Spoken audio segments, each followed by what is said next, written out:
In our last video, we talked about how to use orthogonal bases to decompose vectors. Now we're going to use orthogonal bases to decompose operators. Or more accurately, we're going to show how to use orthonormal bases to decompose operators. Of course, if you have an orthogonal basis, you can always rescale the vectors to get an orthonormal basis.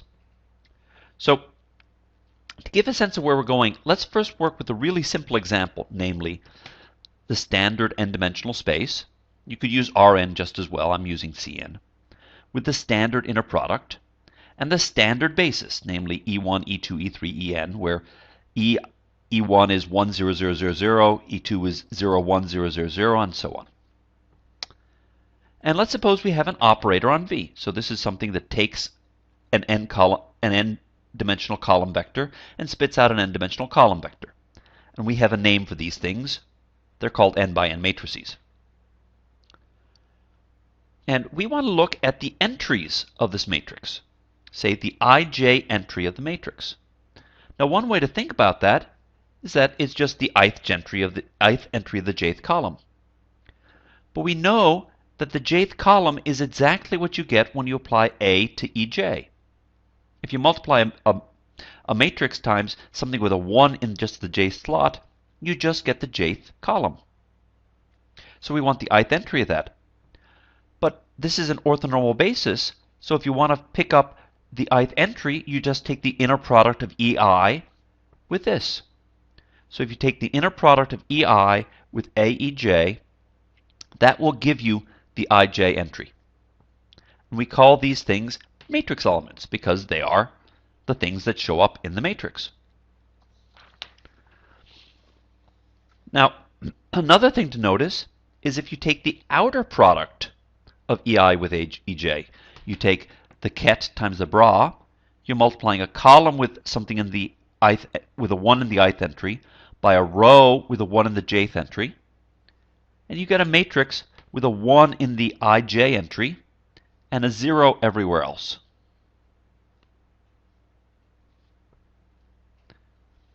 And if you take any old matrix, you can decompose it as a sum of n squared terms, where each term is one of the non-zero entries sitting by its lonesome, and all the other terms are set to 0.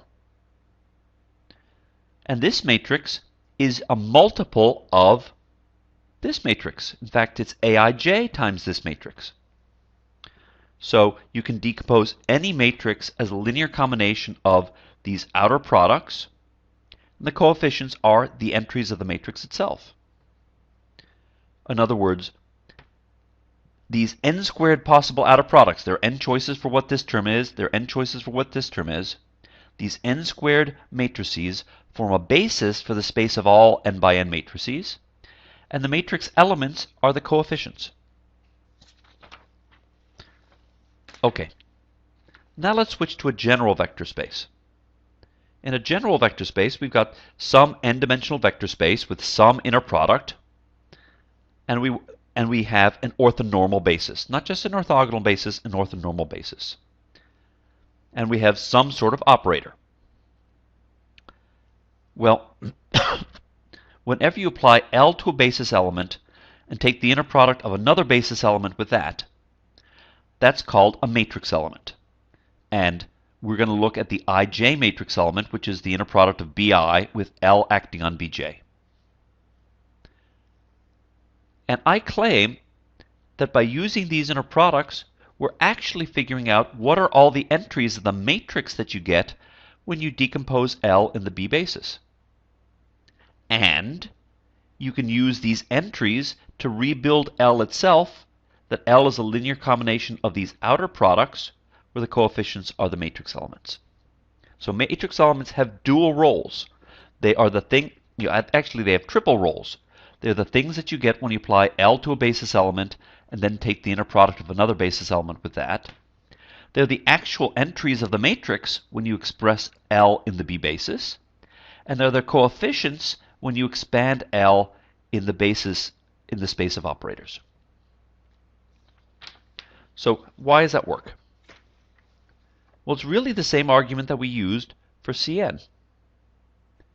The ij entry of this matrix is the ith entry of the jth column. And what's the jth column of LB? We have to apply L to the jth basis vector and then express that in the B basis. But since the basis is orthonormal, you can find the ith entry by taking the inner product with BI. So lo and behold, the ij entry of the matrix is Lij.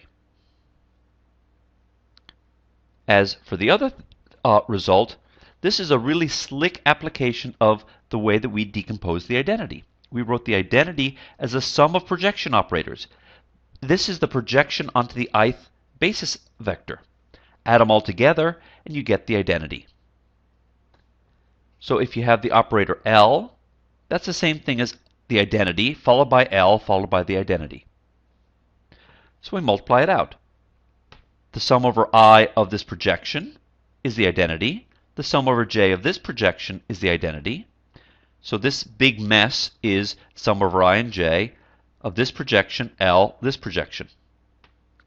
But now let's see what we have. Over here we have a bra. Here we have L acting on Bj, inner product of Bi with that. And here we have a ket. But this is precisely Lij. It's just a number. You pull it out, and you get a result. Okay, that's a lot of theory. Let's do an example. So our example is we're going to use the space of linear polynomials, and we're going to take the L2 inner product, except this time we're going to integrate from -1 to 1 instead of from 0 to 1. Now, you can check that 1 plus t and 1 minus 3t are orthogonal, because if you take their inner product, by definition their inner product is the first one conjugate times the second one integrated dt. And of course the conjugate of 1 plus t is 1 plus t. There's nothing imaginary in here. Then you multiply it out, you get 1 minus 2t minus 3t squared dt. You integrate it, and you get 0. So these are orthogonal. Now they're not orthonormal. If you take the inner product of this with itself, you get a number different from 1. You take the inner product of this with itself, you get a number different from 1.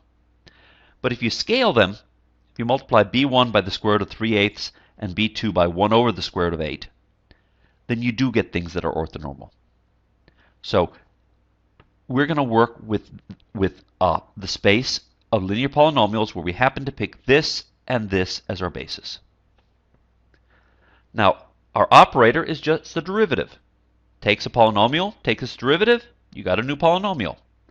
And our task is to find the matrix of d by dt relative to this basis.